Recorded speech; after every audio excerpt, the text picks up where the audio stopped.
որ պետության մի ստվար զանգված դառնում է մի մարդու կամ մարդկանց զենքը, որ յուրաքանչյուր պահի կարող են ահաբեկչություն անել կամ իրանց ուզես բաներ անել, կամ ընդհանրապես ազդում են մարդկանց հոգեկան առողջության վրա։ Ինչու այդ հարցը չենք տալիս ղեկավարությանը, ինչու այդ հարցը չենք տալիս ինքներս մեզ, ինչու են աղանդները շատանում։ Այսօր եկեղեցին հսկայական գործ է անում իր այորթած տներով, դպրոցներով, քարոզչական կենտրոնով եւ այսքանով եւ չմոռանանք, որ Մայրաթոր Սուրբ Էջմիածինը ինքը Սփյուռքում հիմնականում ունի նաեւ հայապահպանության խնդիր է։ Սա է։ Մենք բոլորս պիտի այս խնդրում մեր ներդրումը ունենանք։ Այլ եկեղեցով, եկեղեցին միայնակ ոչինչ, շատ քիչ բան կարող է անել այս հարցում։ Շնորհակալություն Մոսկվային։ Հիմա ուղղությունը կարող է։ Այո։ Շնորհակալություն։ Հիմա վերադառնալով Երևանյան տաղավար, թեման խթանում է եւ ժամանակն էլ մեզ նեղում է, բայց Հայր Ղևոնդ, տեսեք, խնդիրը ինչումն է։ Հայ առաքելական եկեղեցին զորակցության կարիք է զգում։ Մենք այստեղ շոշափեցինք պետության խնդիրն է, թե եկեղեցու խնդիրն է։ Դուք պետության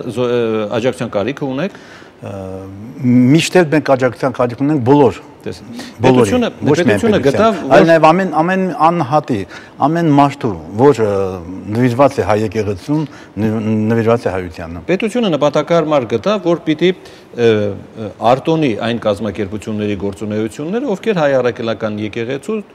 տարածքից դուրս են։ Եվ այդ կազմակերպությունները օրինավոր դաշտում են Հայաստանում գործում։ Պետությունը ձեր դեմ է կատարել այդ քայլը։ Պետությունը չի գիտակցել այս խնդիրը, ինչը մենք մեր պետությունը սեկուլյար աշխարհիկ պետություն է, բնական է, որ այնտեղ այդպես էլ պետք է լիներ։ Մենք մտածում ենք, որ այսինքն մեր եկեղեցու ռազմավարությունը կայանում է նրանում, որ մենք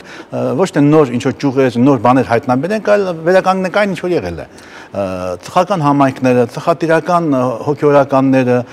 եթե դրանք այդ ինստիտուտները, որ ժամանակին աշխատել են եւ 2000 տարի հայությունը պահել են եւ այսպես հանձնել են մեր պետականության, պետական մարմիններին, մենք պետք է նույնը շարունակենք անել։ Այսինքն մենք պետք է աշխատենք շատ քահանաներ ունենալ, որ ամեն գյուղ պետք է, ես ենթադրում եմ, որ այսօր դա չեք անում։ Արվում է, դա արվում է։ Մի քանի օր առաջ ձեռնադրվեցին 17 հոգի, աստիճանաբար շատանում են հոգեորականների թիվը, որոնք ամեն մեկը մի ծխատեր հովիվ լինելու առաքելությունն ունեն։ Եկեղեցին իր առաքելության մեջ ավետարանի խոսքը տարածել, ամեն ինչը մտնում է դրա մեջ։ Ծխատեր քահանայի ինստիտուտը վերականգնելուց հետո շատ հարցեր կլուծվեն եւ այս կարգի խնդիրներ այլևս մենք չենք ունենա։ Տեսեք, Հայր Ղևոնդ, դուք դժգոհում եք, որ կրոնական կազմակերպության անդամը դռնեդուռ է գնում եւ հոգեվորսությամբ է զբաղվում։ Ծխատեր քահանայի առաքելությունն է դա։ Հայ առաքելական եկեղեցու սպասավորը ուր է գնում։ Հիմա ձեզ ասեմ, ես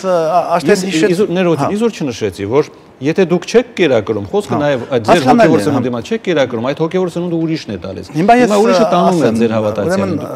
Մենք որպես եկեղեցի, որպեսի հովիվ պատրաստենք, այդ աղանդավորների նման չենք, 2 ամիս Աստվածաշնչի մի երկու բառ սովորում են, գնում են դռնեդուռ ընկնել։ Մեր մոտ մի քիչ այլ է, այսինքն նա պետք է ամենակիչը ճեմարանական կրթություն ունենա, պետք է որոշակի գիտելիքներ ունենա, պետք է ձեռնադրվի, նոր իրավունք է ստանում գնալ հովություն անելու։ Անշուշտ այդ բաց է կլրացվի ժամանակի ընթացքում եւ ամեն մի հոգեվորական իր շուրջը հավաքելով ծխատիրական այդ համակարգը, այդ ինստիտուտը վերականգնելուց հետո մենք այլևս խնդիր չենք ունենա, այդ հովիվը ինքը բոլորի տները կայսելի, տարվա մեջ ամեն նոր մեկի տունը կլինի, նրանց ցավին, ուրախությանը ներկա կլինի, կմասնակցի։ Սա է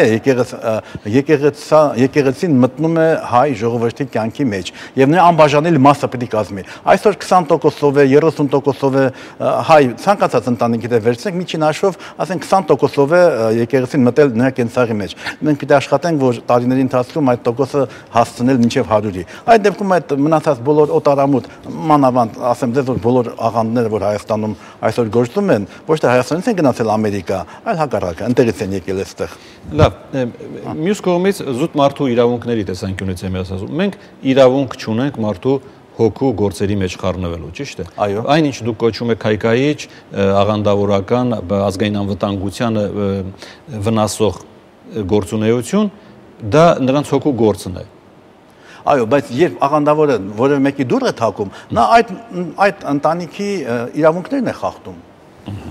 Մեր մոտ մարդու իրավունքներ ասելով հասկանում են հիմնականում փոքրամասնության, աղանդավորության, դրանց իրավունքները, բայց պետք է մտածել մեծամասնության մասին։ Մեծամասնությունը հայ առաքելական եկեղեցու անդամներ են։ Ես դա պատահական չդրեցի ձեր առջև, որովհետև հիմա ուզում եմ Ամարյանին հարցնել։ Այստեղից անցնենք աղանդավորության կոմերցիոն բնույթին կա այդպեսի, դուք այդպեսի մի արտահայտություն։ Կոմերցիոն Բա որտեղ է դա չի երևում։ Մենք արդեն մի ժամից ավելի զրույցում ենք, այդ մասին որևէ մեկը որ ակնարկ չարեց։ Ուրեմն այս հրադարձությամբ կան աղանդավորական կառույցներ, որը վերցրել են ինչ-որ մի տնտեսական ոլորտ իրանց գործունեության մեջ։ Օրինակ Ոսկեղենի Ադամանդի Անունը չտանք, բայց ասենք օրինավոր Ոսկեղենի օրենքի սահմաններում Հայաստանում եւ գործում։ ներմուծման ոլորտը վերցրել է մի կառույցը։ Մասամթերքի արտադրության, то есть սնունդի արտադրության ոլորտը մյուս կառույցը։ Քաղաքաշինություն, ֆինանսական գործունեություն, ապահովագրական ընկերություն, աուդիտորական գործունեություն վերցրել է երեք։ Այնինչ ասում եք միայն դուք գիտեք, թե շատերը գիտեն դրա մասին։ Ես դա ասում եմ արդեն 4-րդ տարին եւ երևի որ արդեն շատերը պետք է իմանան։ Ցավալին այն է, որ ես շատ չէի զբաղվել ինքնախապեյությամբ, որ շատանալով քանակը եւ կվերանա խնդրը։ Խնդրը չի կարող վերանալ, որտեղ այն աղանդավորը, որ ընկել է արդեն աղանդի մեջ եւ ստացվել է, ասում քայքայ աղանդը, ես չեմ բանում մնացածների հետ կապ։ Նրան վերադարձնելու համար միջազգային նորմերով պահանջում է 2-ից 7 տարի։ Մշտական հոգեբանի, հոգեբուժի, սոցիոլոգի, սոցիալական աշխատողի, քահանայի աշխատանքը, որը այսօրվա դա մեծ ֆինանսական ծախսերի ներմուծումը պահանջում եւ Հայաստանում դա բացառվում է։ Մենք չունենք այդպիսի մի բան։ Մենք այսօրությամբ ուզենանք եւ չուզենանք 350,000 հոգի արդեն դա դառել են աղանդավոր։ Երևում այդ թիվը կասկածի տակ Չէ, դա չի ասի կասկածի տակ, քանի որ այդ թվերը ես մեկ-մեկ ճշտել եմ եւ հիմքում իմացել եմ ինչն է դրվել։ Հետագայում երբ որ բողոքականի ավետարանական եկեղեցու հետ կապված Տիկին Խարատյանը բողոքարկեց, Ամերիկայի գոսդեպը 180-ից իջացրեց 120,000, ու 60,000-ի տարբերությամբ 300-350,000։ Բայց սոցիոլոգները ոչ մեկը սոցիալական հարցադրումներ չի կատարել։ Ուրիշ ձև մենք չունենք։ Եվ ոչ մեկը չի կատարել։ Դա համար մեկը ինչ որ գա ասի դա է, ոչ ոք չի կարող ասել։ Ու մենք այսօրվա ունենք իսկականից լուրջ խնդիրներ։ Դուք ասում եք աղանդավորները բացի այն որ ժամանակին սկսվում էին միայն քարոզչությունով, այսօրվա հնարավորություն ունեն եւ օգտագործելու տեխնիկական միջոցներ։ Ձայնային զենք այն կոչեցյալը, որը կարելի էր տեսնել 2007 թվականին, երբ որ Վրաստանում միտինգավորների վրա ոստիկանությունը օգտագործեց։ Ինչ էֆեկտի է դա բերում։ Իսկ դա հնարավորություն է տալու մարդու ուղեղը անջատել եւ ներմուծել այն խնդիրը, այն հրամանները, որ մարդը առանց հասկանալու ռոբոտի պես դա կատարի։ Այդ տեխնիկական միջոցների մասին ոչ ոք չի խոսում,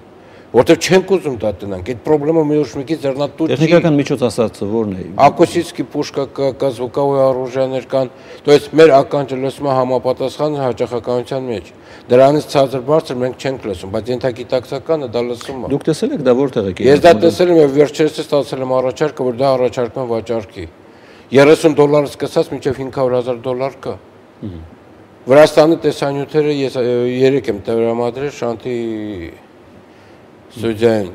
Վրաստանի դեպքերը, այն որ միտինգի ժամանակ, դեմոնստրացիայի ժամանակ ոստիկանությունը դա օգտագործել է։ Եվ 1 ժամվա ընթացքում 700 հոգուց ավել ընկել են հիվանդանոց տարբեր հիվանդություն, որը կարելի է համարել եւ հոգեկան շեղումներով։ Մենք այսօրվա այդ ամեն ինչից հետ ենք քաշվում։ Մենք չենք ուզում տնանք այդ խնդրը։ Մենք չենք ուզում որ պատրաստենք մասնագետներ, ինչի չպատրաստենք։ Դուք առաջարկում եք այդ տեխնիկան օգտագործել աղանդների դեմ։ Ես չեմ առաջարկում, ես առաջարկում այդ տեխնիկան ընդհանրապես Հայաստան չմտնի։ Համապատասխան օրենքներ ընդունեն, որ այն կառույցը, այն հանձնարարությունը, որ կօգտագործի այդպիսի տեխնիկան, դատապարտվի։ Այսինքն դա օգտագործում է աղանդավորական կազմակերպություն, կամ չասենք աղանդավոր, կրոնական կազմակերպություն։ Հնարավոր է եւ օգտագործում են, եթե ազատ վաճառքի մեջ կա, ինչի՞ չօգտագործել։ Հնարավոր է եւ օգտագործել է։ Հնարավոր է, ոչ ոք չի կարող ասել, թե մենք չունենք ստե ոչ մի մասնագետ։ Հայաստանում ունենք համապատասխան սարքավորներ, որ կարողանան դա գտնեն, որ դա օգտագործվում է։ Բայց դա օգտագործվում է։ 1-2 օրինակ կարող եք բերել, որտեղ է կոնկրետ օգտագործվել եւ դա անժխտելի է, որ Չէ, դա օգտագործվել է, այսօրվա դրությամբ դա կա, օգտագործված արտասահմանում, օգտագործված էր եղել վերջերս 20-յակի Եվրոպայի 20-ի համաժողովի ժամանակ, օգտագործված է եղել 2007 թվականի նոյեմբերին Վրաստանի դեմոնստրացիան ծրելու համար կան փաստերը, կան տեսանյութերը, կան նյութերը, որը հրապարակված է,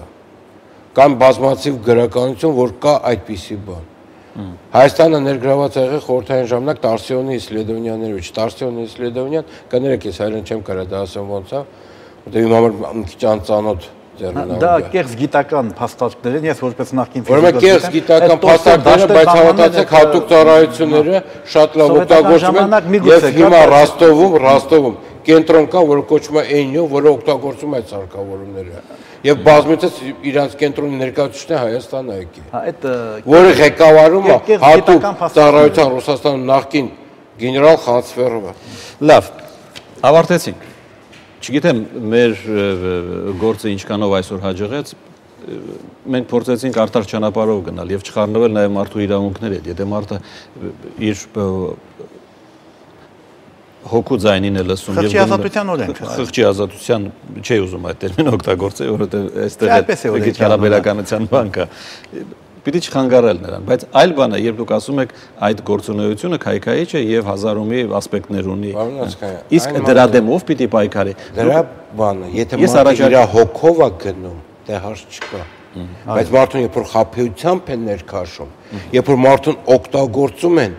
տունը քանդում են, ընտանիքը քայքայում է, երեխան դառնում է անկառավարելի, որի արդյունքում դա մարդը արդեն որպես մարդ վերանում է։ Եկանք այն եզրակացության, որ միայնակ եկեղեցին ձեր նշած վտանգի դեմ չի կարողանում պայքարել։ Ով պիտի միանա եկեղեցուն, ասենք եւ հայ ժողովուրդը, բոլորը։ Ես դրա պատասխանը քիչ ուզեվ կտայի այսօրդությամբ եկեղեցի հասկացողությունը, եթե հաշվի առնենք 17 դարվա պատմությունը, եկեղեցին դա մեր ժողովուրդն է։ Այ ոչ թե սպասավորները կամ քարոզչությունները, որը կատարում են եկեղեցու ներսում։ Եվ այսօրվա դրությամբ մեր ժողովուրդը առաջի խնդիրը պետք է դնի այն.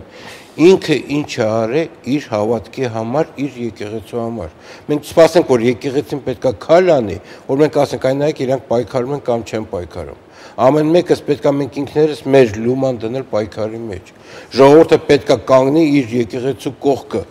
եւ այստեղ պետք է կողքը լինի, մեջում լինի, որ կարողանա պայքարի եւ բերի այն բանի, որ մենք այսօրությամբ չունենանք խնդիրներ, հայ ժողովրդի ազգի մեջ շեղվածություն, հոգեկան շեղվածություն։ Շնորհակալություն այսօրվա հաղորդմանը մասնակցելու համար։ Ալեքսանդր Ամարյանն էր, Քայքայիչ պաշտամունքից տուժածների վերականգնողական եւ օգնության կենտրոն, Ղևոնդ Քահանա-Մայելյանը, Գևորգյան հոգևոր ճեմարանի կրոնների պատմության դասախոս, շնորհակալություն Տեր Ղևոնդ։ Բեյրութում Տեր Մկրտիչ Քահանա Քերշիշյանը եւ հոգեբան Վերա Սիսերյանը, շնորհակալություն հաղորդմանը մասնակցելու համար։ Միացյալ Նահանգներում Միացյալ Նահանգների արևմտյան թեմի հայ առաքելական